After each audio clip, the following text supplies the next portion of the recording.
네, 이번 시간에는 소득의 구분 중에서 이제 근로자들에 대한 소득인 근로소득 같이 살펴볼게요. 근로소득은 사실 이제 처음에 들어갈 때 근로소득을 학습하실 때는 일반 근로소득이랑 이제 일용 근로소득이랑 둘을 구분하는 게 일단 중요하거든요. 일용 근로소득은 얼마를 받든 일당에서 15만 원은 그냥 아예 공제를 해줘요. 그리고 일용 근로자 소득자들은 무조건 분리과세로 과세가 그 순간 종결됩니다. 그래서 일용 근로자는 연말정산이라는 걸 하지 않아요. 5월 달에 종합소득 과세표준 신고 하지 않아요. 그냥 일용 근로자는 근데 얼마를 벌었느냐도 신고하지 않아요. 회사가 그자에게 일용 근로자에게 소득을 지급할 때 원천징수를 하고 주거든요. 원천징수가 되는 순간 무조건 분리과세가 되기 때문에 일용 근로자는 돈을 받는 순간 과세가 종결됩니다. 그래서 아무것도 할 필요가 없어요. 우리가 기본적으로 근로소득에서 학습하는 내용들은 다 일반 근로자를 중심으로 공부하는 겁니다. 일반 근로자가 연말정산이라는 걸 하고 일반 근로자는 분리과세가 되지 않아요. 반드시 5월 달에 확정신고를 하거든요. 근데 우리나라 일반 근로자들은 이렇게 신고하더라. 그러니까 1년 동안의 소득을 5월 달에 종합소득 과세표준 확정신고를 하라고 하는데 2월 달에 회사로부터 연말정산이라는 방식으로 신고를 하더라고요. 그러면 연말정산은 5월 달에 신고하는 종합소득 신고랑 다른 거냐 물어보면 똑같은 건데 먼저 하는 거야. 먼저. 미리. 미리 근로자만 미리 하는 거야. 왜냐면 우리나라의 소득자 중에 근로자들이 너무나 많고 근로자들은 직장 생활을 하고 있고 오히려 근로자들의 소득을 누가 더 잘하냐. 소득을 지급한 회사가 더 잘 알아. 정산도 잘해. 그러니까 회사에게 근로자들의 소득 신고를 대신하기 위한 의무를 부여한 게 연말정산이에요. 그래서 연말정산은 회사에서 해야 되는 의무입니다. 직장인들은 5월 달에 직접 하지 않고 2월 달에 회사를 통해서 먼저 하고 먼저 했는데 틀린 게 없으면 5월 달에 신고할 필요가 없는 거죠. 근데 그건 누구냐? 일반 근로자.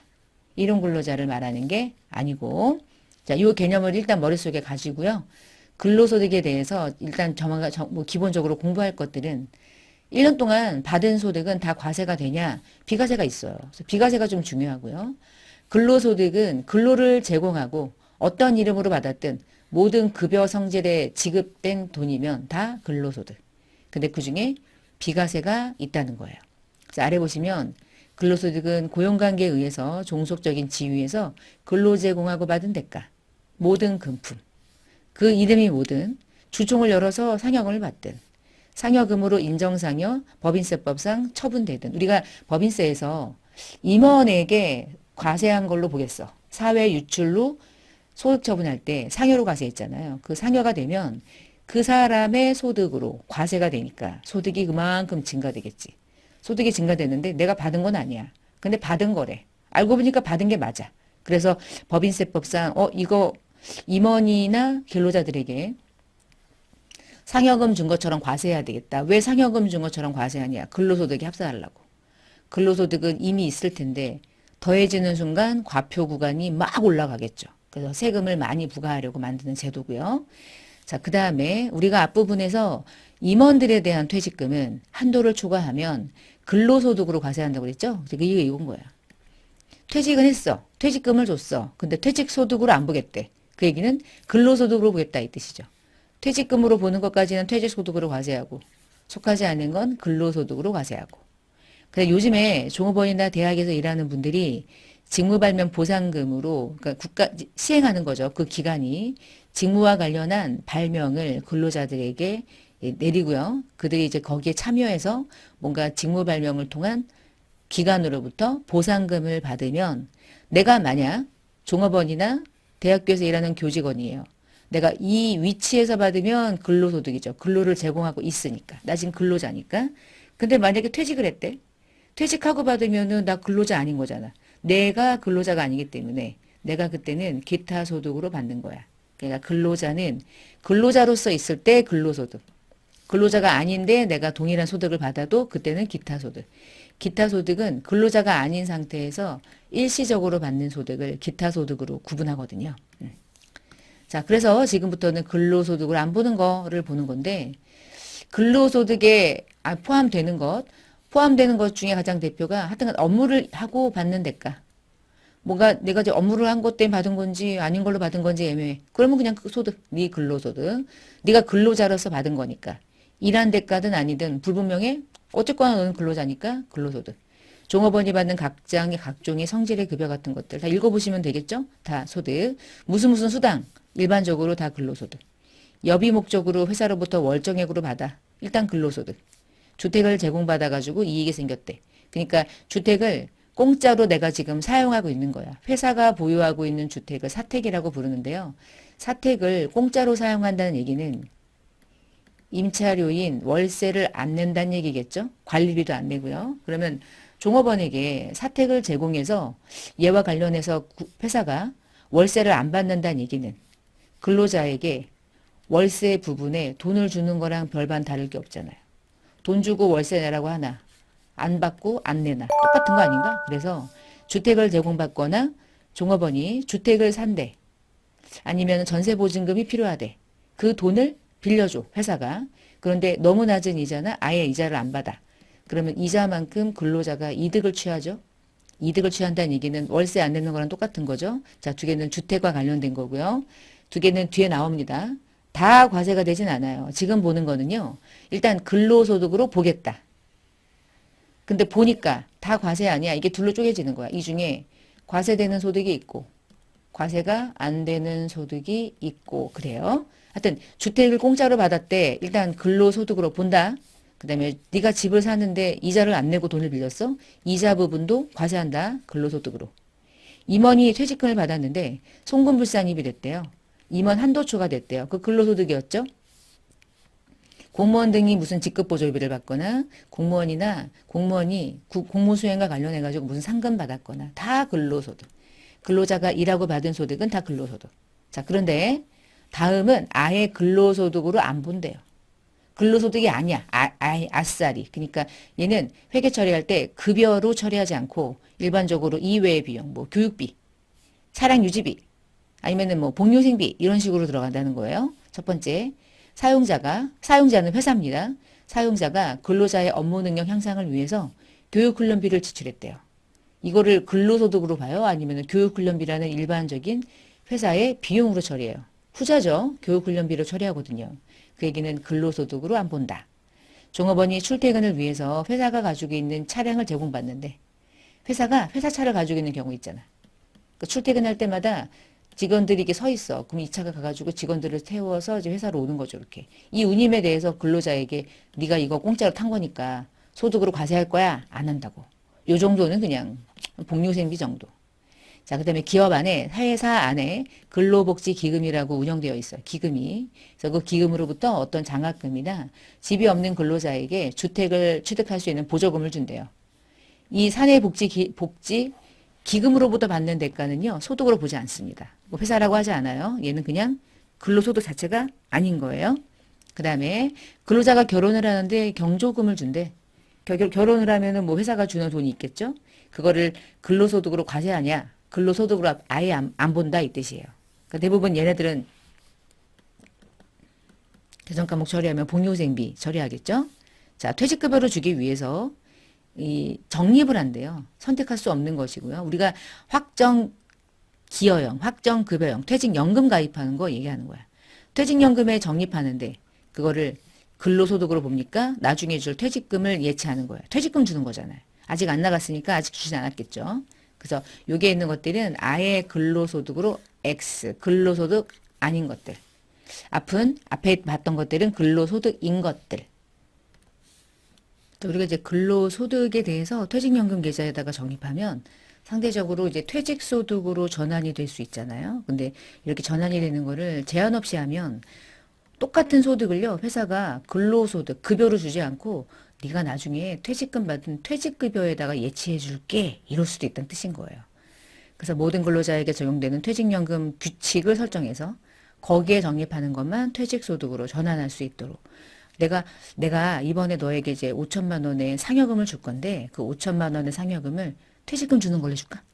그럼 나중에 퇴직금 받으면 퇴직금을 연금으로 받으면 연금소득으로 과세가 되니까 세금을 정말 적게 낼 수 있는 방법 중에 하나가 이거야. 그러면 급여를 받지 말고 퇴직금으로 받을래? 이럴 수 있다는 얘기지. 그것은 안 된다. 이런 얘기인 거예요. 내가 선택할 수 없다. 자, 그럼 이제부터 볼 거는 비과세입니다. 세금을 아예 안 내는 근로소득.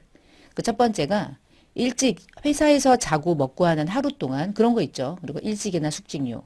얘는요, 회사에서 정해진 규칙에 의해서 돈을 받으면 한도가 없어요. 전액이고요. 그 다음에 자가운전 보조금이라고 해서 그 종업원의 소유 또는 임차 한 차, 나의 차를, 내 차를 가지고 업무에 쓰고 수행하는 동안 들어간 소요되는 비용을 안 받고 별도로 그냥 월 20만 원까지 받으면 월 20만 원까지 비과세가 된다. 그러니까 비과세를 받으려면 내 차여야 되고 업무에 써야 되고 그것에 대한 비용을 안 받은 상태에서 월 20만 원까지만 비과세를 받을 수 있고요. 근로기준법이나 산재보험법에 의해서 요양, 휴업, 장애 이런 등등의 어떤 보상 성격의 성질의 급여, 공무원 연금법 또는 군인 연금법에 해당하는 신체 정신장애 질병과 관련된 휴직기간의 급여, 그런 것들은 아예 비과세, 한도 없이 비과세. 여러분이 그 아기 낳거나 그러면 육아휴직급여 이런 것도 받을 수 있고요. 실업급여 이런 거 받잖아요. 전액 다 비과세. 그다음에 광산근로자가 땅 밑으로 들어가가지고 이제 일을 하니까 그런 것에 대한 여러 가지 수당을 지급해요. 한도 없어요. 전액 비과세. 기자들이 받는 취재 수당은 월 20만 원까지 비과세. 벽지에서 혼자 일하는 사람들에게 주는 월 20만 원까지 비과세. 천재지변에 의한 재해급여는 한도 없이 비과세. 이 목록 중에 금액이 안 써 있는 거는 한도 없다는 뜻이고요. 금액이 있으면 월 20만 원까지. 그럼 예를 들어서 월 20인데 회사가 30만 원을 지급한다. 그러면 20만 원까지는 비과세가 되고요. 초과되는 10만 원은 과세가 되고 그러는 거예요. 금액이요. 공공기관이 지방으로 이전했어. 근로자들에게 미안해. 왔다 갔다 힘들겠다. 이전 지원금 줄게. 월 20만 원까지 비과세. 자, 그 다음에 우리나라 근로자들이 외국에서 근무하는 경우 있어요. 그러니까 외국에서 근무하면 외롭대요. 힘들대요. 외국에 가니까 좋을 것 같지만 일하러 가기 때문에 그게 그렇게 뭐 쉽진 않더라고 하더라고요. 그래서 외국에서 국외에서 근로를 제공하면 회사가 이 근로자들에게 외국에서 근무하는 근로자들에게 수당을 줄 때 어떤 사람은 월 100만 원까지 비과세, 어떤 사람은 월 300까지 비과세. 기본적으로는 월 100인데요. 두 가지 경우의 수행자들은 월 300까지 비과세를 해줘요. 원양 선박, 원양 어선 타시는 분들, 그리고 해외 건설 현장에서 일하시는 분들. 그런 분들은 월 300까지. 공무원이 국에서 받는 수당, 국내에서 근무할 경우에 받는 금액을 초과했다. 더 많이 받았다. 그러면 그 초과금은 비과세. 한도 없네요. 자, 그 다음에 여러분이 6시에 퇴근해야 되는데 6시 이후에 야근했대. 연장근무, 야간근로, 심야근무 같은 거, 그리고 휴일에 나와서 일하는 거. 다 묶어서요. 다 예를 들면 뭐 연장근로 수당이라고 부르는데요. 이 연장근로 수당은 일반적인 정규 근무 시간 이후에 일한 거니까 거기에 대한 어떤 대가를 지급할 때 과세가 되지 않고 비과세가 될 수 있는 요건이 되려면 첫 번째가 사무직은 안 돼요. 그래서 생산직만 돼요. 생산직만 비과세가 된다. 사무직은 누구도 예 없이 과세가 돼. 그리고 생산직 근로자들 중에서도 두 개를 충족해야 돼. 매월 받는 급여가 이번 달에 받아가는 월정액 급여라고 부르는 게 210만 원 이하여야 되고, 두 번째는 전년도 과세 기간 동안 총 급여액이 3천만 원 이하여야 돼. 그러한 생산직에서 일하는 일원 근로자. 자, 그런 사람들은요, 1년에 240만 원까지 비과세 해줍니다. 그러니까 월 20만 원이 아니라 연 240만 원. 연으로 가면 어떤 달은 연장 근무를 안 하면 20만 원까지 비과세 한도를 날려먹을 수 있잖아. 근데 연으로 가면 이번 달에 연장 근무 수당이 안 나가도 괜찮아. 아직까지 240이 있어. 이런 거지. 자, 요해 연도에 뭐 50만 원의 연장 근무 수당을 받았다. 그럼 50만 원 전체가 비과세. 연 240만 원까지는 비과세가 되니까. 계속 비과세를 받다가 어느 달에 드디어 240이 초과되면 그날 이후부터는 과세가 되겠죠. 그러니까 연 단위로 240. 이게 핵심이고요. 우리가 말하는 생산직 근로자는 공장에서 근로를 제공하는 생산직 근로자도 있고요. 어민들도 들어가고요. 운전 종사자, 돌봄 서비스, 미용업, 여가, 관광, 숙박시설, 운송, 청소, 경비 등등등 다 포함해서 여기에 비과세가 될 수 있는 생산직 근로자에 포함합니다. 그러니까 우리가 연장, 야간, 휴일은 기본적으로 생산직 근로자들, 이 아래쪽에 열거되어 있는 생산직 근로자. 그러니까 사무직은 안 돼요. 나머지 두 개를 모두 다 충족. 전년도 총급여가 3천만 원 이하이면서 월정액 급여가 210만 원 이하인 두 개를 모두 다 충족하는 생산직. 그러니까 생산직 근로자 중에서 받아가는 급여가 꽤 낮은 경우를 연장근로에 대한 비과세를 해주겠죠. 소득이 좀 많다. 그러면 과세가 된다는 뜻입니다. 생산직 근로자들도. 그 다음에 비과세가 되는 것 중에 가장 큰 게 이제 점심 식사 때. 만약에 회사에서 사내급식이나 식사를 아예 제공하면 그거는 뭐 한도가 없어요. 다 당연히 비과세고요. 만약에 식사나 음식물을 제공받지 않고 점심으로 먹으라며 돈으로 주면 월 20만 원까지 비과세가 돼요. 그러니까 음식물을 안 받고 받으면 비과세고 음식물도 먹으면서 식사도 제공받으면서 돈도 받으면 그 돈은 전액 다 과세가 되겠죠. 그러니까 경우에 따라 다른 거예요. 밥도 줘. 근데 점심 식사로 또 돈도 또 줘. 왜 그러지? 모르겠네. 좋은 회사죠. 그러면 그런 회사는 좋은 회사니까 잘 다녀야 되고 잘 다니면서 대신 과세가 되고 두 개 다 받으면 안 돼. 얘를 안 받고 얘를 받았을 때 그때가 비과세이고요. 그 다음에 기타 등등의 비과세. 내가 일을 했는데 회사로부터 뭔가 다쳤어. 다쳐가지고 위자료 같은 성질의 급여를 받았대. 비과세. 연금법에 의해서 연금 받았대요. 노령연금, 장애연금, 유족 반환 일시금. 일반적인 연금 말고요. 일반적인 어떤 보상 성격의 연금이죠. 고용보험법에 따른 실업급여, 육아휴직급여 등등등 배우자 출산휴가급여 등등등 비과세. 그 다음에 네 번째 경우 출산이나 자녀 출산했거나 또는 자녀를 보육하는 일정 요건을 충족한 근로자에게 월 10만 원까지 주면 비과세를 해주는데 월 10만 원까지 한도. 누구냐면 자녀의 나이가 6세 이하여야 돼. 자녀의 나이가 7세부터는 얘와 관련된 수당을 지급받는다 할지라도 7세부터는 자녀 보육 수당이 전액 다 과세가 됩니다. 그러니까 6세 이하의 자녀, 이게 핵심이에요. 그리고 유족연금, 그리고 다음 요건에 충족되어 있는 근로자 본인의 학자금. 여러분, 근로자 본인의 학자금을 회사가 내준다. 근데 업무랑 관련이 있는 교육이고요. 회사가 지급 기준에 따라서 주는데 이 근로자가 회사가 이 업무에 관계가 되는 이 교육을 받으라면서 학자금을 지원해 줬어. 공짜로. 열심히 다녔어. 교육기관에. 근데 교육기간이 6개월이 넘는 교육을 받고 회사로 와서 그 일을 회사에 활용해야 되겠죠. 그러려고 이제 교육을 시켜준 거잖아. 근데 6개월 교육받고 돌아와서는 다른 회사로 이직을 한 거야. 그러면 전액 다 토해내게 합니다. 반환하게 해요. 그래서 교육기간이 6개월 이상이다. 그러면 반드시 교육기간을 초과해서 근무해야 돼. 근무 안 했어? 너 그럼 퇴사할 때 이거 내가 너한테 학자금 대준 거 그때 1,500만 원이거든? 내고 나가. 1,500만 원 토해내. 이 나쁜 놈아. 이렇게. 에이, 욕인가? 하여튼 이런 식으로. 회사가 이 근로자들을 고용해서 뭔가 이 근로자로부터 뽑아 먹으려고 했는데 안 다니고 그만둔다면 돈을 토해내게 한대. 근데 만약에 6개월 이상 근무했고 전혀 문제가 없다. 이 학자금은 전액 다 비과세. 전액 다 비과세라는 뜻이에요. 그 다음에 우리 건강보험료, 고용보험료 같은 거 있잖아요. 4대 보험료. 회사가 내주는 50% 부담 있죠. 그거 전액 다 비과세죠. 50%는 근로자가 내지만 50%는 사용자가 부담하잖아. 그거를 회사가 급여 준 걸로 처리하지 않고 회사가 부담하는 나머지 일반적인 비용이죠. 복리후생비가 될 수도 있고 세금과 공과가 될 수도 있고. 그리고 교육기본법에 따라서 학교로부터 장학금 받았대. 장학금을 누가 과세합니까? 주면서 비과세하죠. 그죠? 그리고 아까 앞에 분이 제가 직무발면 보상금이라고 했는데 직무발면 보상금은 한도가 연 500이에요.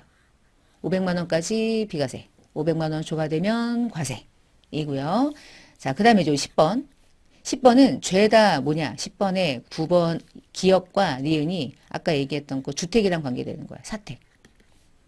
아까 제가 사택을 제공받아서 월세를 안 내는 게 이게 월세 같은 거거든요. 월세 관리비. 월세를 안 내면 그 근로자가 이득을 취한 거니까. 그 이득을 취한 건 근로자에게 급여 준 거랑 별반 다를 거 없다. 이래서 얘를 근로소득으로 보는다. 일단 근로소득에 포함된다라고 했는데 자, 얘가 알고 보니까 우리 회사에서 일하는 그냥 일반적인 종업원인 거야. 우리 회사가 저기 대전으로 사무실이 이전했어. 대전에 연고지가 없어요. 집도 없어. 가족은 다 서울에 있어. 나만 가야 돼. 내가 집을 마련할 수 있나?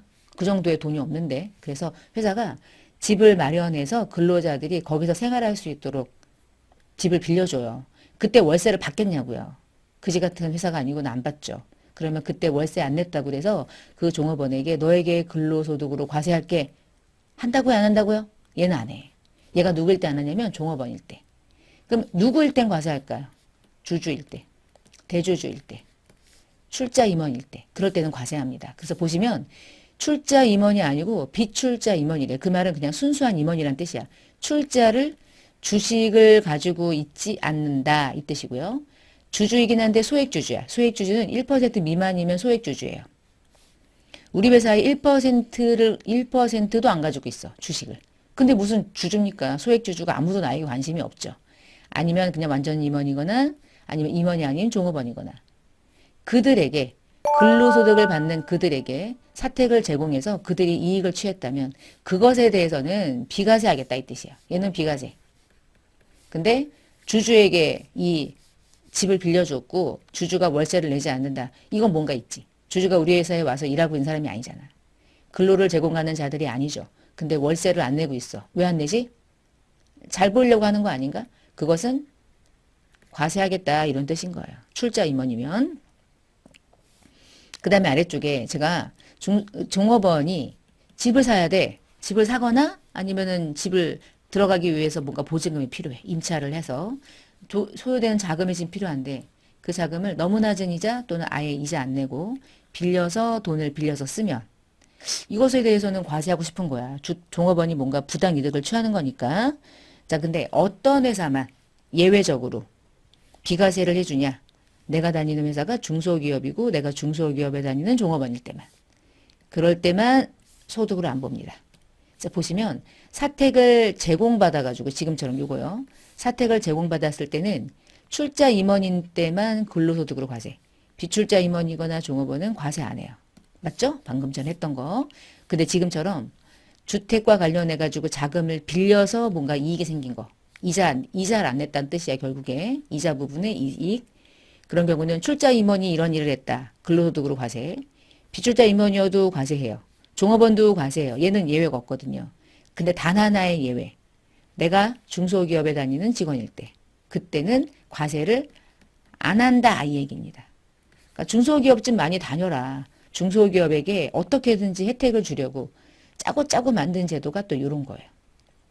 자, 그 다음에 종업원이 계약자거나 종업원이나 또는 그 배우자 또는 그 기타 등등의 가족이 수익자가 돼.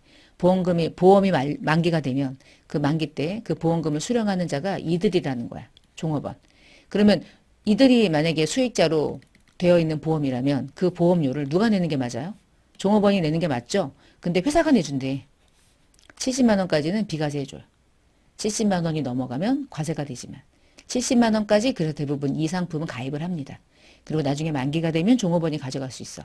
그 종업원이 가져가는 돈은 사실 회사가 비용 처리를 해야 되는데 회사가 근로자들에게 급여 준 것처럼 과세하지 않는다.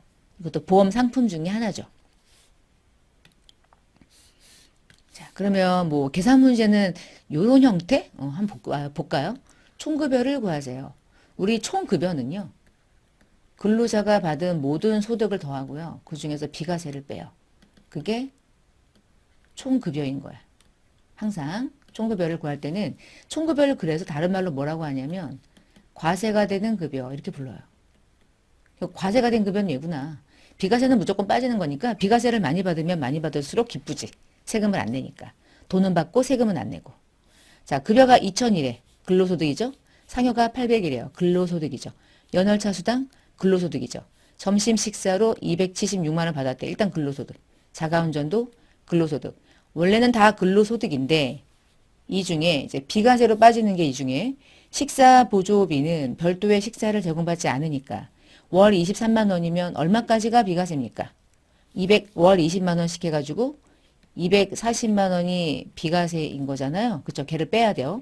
그러면 23만 원 중에 3만 원에 12달치에 해당하는 36만 원만 총급여로 구성될 거고 그 다음에 자가운전 보조비가 한 달에 25만 원인데 20만 원까지는 비과세가 되니까 240은 비과세고 나머지 25만 원 중에 5만 원을 12달치를 곱한 60만 원은 과세가 되겠죠. 나머지는 그냥 더하시고 얘하고 얘는 비과세를 뺀 나머지 총급여를 구성하는 과세급여만 그냥 바로 더해서 2,996만 원을 찾으셔도 되고 처음에 다 더한 다음에 비과세를 빼도 되고 이게 더 빠르긴 하겠다. 그치? 이렇게 계산하면. 그러니까 이거를 급여를 지급할 때 왜 수당을 다양하게 나누냐. 그냥 한 번에 월급 해가지고 300 주면 되지. 왜 300 이렇게 안 끊고 쪼개냐. 여러분 쪼개면 쪼갤수록 근로자에게는 세금과 관련된 부분에서만큼은 비과세를 어떻게든지 쪼개주는 순간 받는 사람에게는 어마무시하게 유리한 조건이 되죠. 세금을 안 낼 수 있으니까. 그러니까 한꺼번에 기본급 해가지고 300을 때리는 것보다 훨씬 이득인 거야. 이런 식으로 이제 과세가 되는 방식이. 자, 이제 근로소득 금액을 구하는 방식 어떻게 구하냐? 네가 지금 총급여액을 구했니? 그럼 총급여액에서 필요 경비라는 이름으로 공제 안 해줘. 네가 무슨 증빙이 있는지 알 수 없으니까 그냥 근로소득 공제라는 이름으로 공제해 줄 건데 이건 산식이야. 그냥 똑같이 모든 근로자들 예외 없이 총급여를 기준으로 그냥 공제해 줄게. 그래가지고 나온 금액을 근로소득 금액이라고 지칭하는 거예요.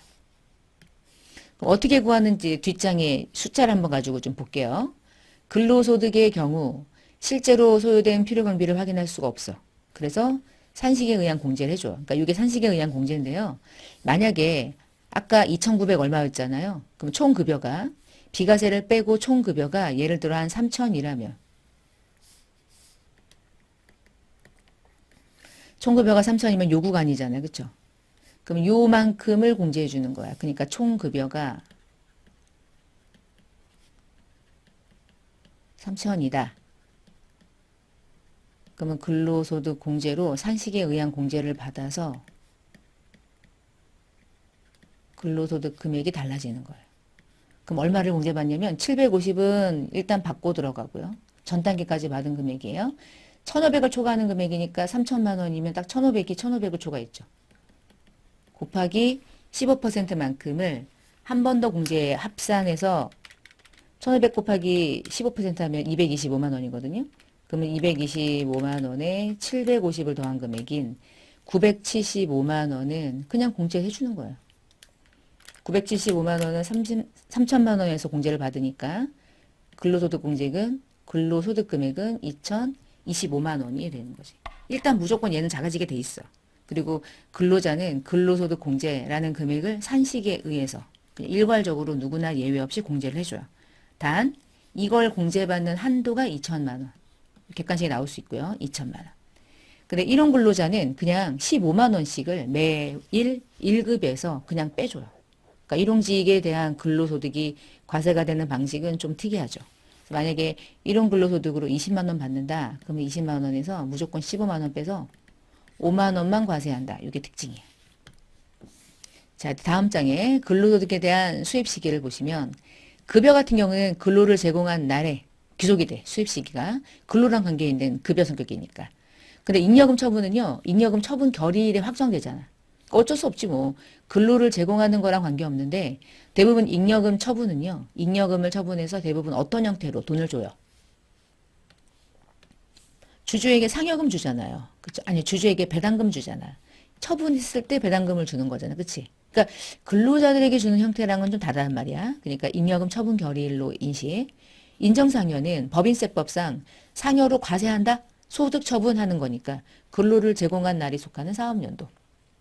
퇴직금 중에 한도를 넘겼다. 그러면 돈을 받는 날이겠지 뭐 이거야. 당연히. 그러니까 이것만 잉여금 나오면 잉여금 처분 결의일. 그 정도만 외워주시면 좋을 것 같아요. 뭐 심화학습은 한번 보는데 법인세법상에 우리가 소득 처분을 할 때 배당으로 처분한다. 상여로 처분한다. 기타 소득으로 처분한다. 라고 할 때 받는 사람이 배당소득이 되는데 그 배당소득은 언제가 수입식입니까? 결산 확정일이었고요. 상여금은 근로소득이죠. 그러면 근로소득은 항상 근로를 제공하는 날이고 세 번째 기타 소득은 기본적으로 확정일, 결산 확정일을 기점으로 이렇게 과세가 된다. 이거는 뭐 한번 읽어보시면 되고 자, 그럼 지금까지 얘기했던 내용들을 토대로 이제 원천징수를 일용직에게 급여줄 때 얼마를 원천징수하느냐는 나중에 또 뒤에 원천징수 편이 있거든요. 거기서 보고요.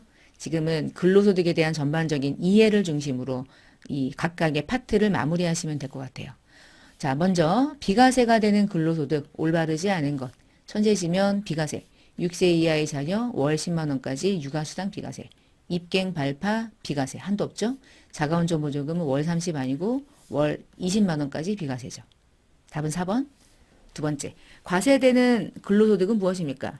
퇴직할 때 퇴직소득에 속하지 않은 퇴직위로금은 퇴직소득에 속하지 않으면 다 뭐라고요? 근로소득이라고요. 국외에서 제공받았는데 월 100만 원까지가 비과세. 취재수당 20만 원까지 비과세. 20만 원까지 자가운전 보조금 비과세. 이 중에 과세가 되는 유일한 소득은 하나밖에 없네요. 그죠? 퇴직금을 퇴직금으로 주지 않고 근로소득으로 지급하는 형태. 답은 1번. 생산직 근로자가 연장근무 수당에 대한 비과세를 받는 여러 가지 요건에 대한 설명 중에서 올바르지 않은 것. 생산직은 공장, 광산, 육체적인 노동하는 자를 말한다. 관리직은 제외한다. 맞다. 월정액이 210만 원 이하이면서 전년도 총급여가 3천 이하인 자만 연장근무를 비과세를 한다. 맞다.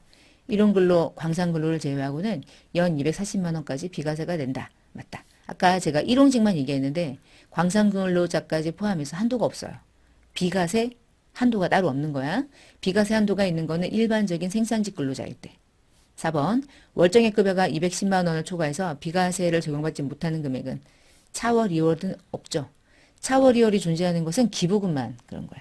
이런 거는 뭐 상관없어요. 못 받으면 못 받고 받으면 받고. 답은 4번. 자, 그 다음 문제. 소득세법상 총급여액을 구하세요. 이 얘기는 비과세 빼고 과세가 되는 것만 솎아주세요. 이 얘기죠. 자, 급여랑 식사대 뭐 다 나와 있는데 이 급여는 매월이네. 그러면 300만 원을 12달 동안 받았을 테니까 3,600. 요거 말하는 것은 3,600.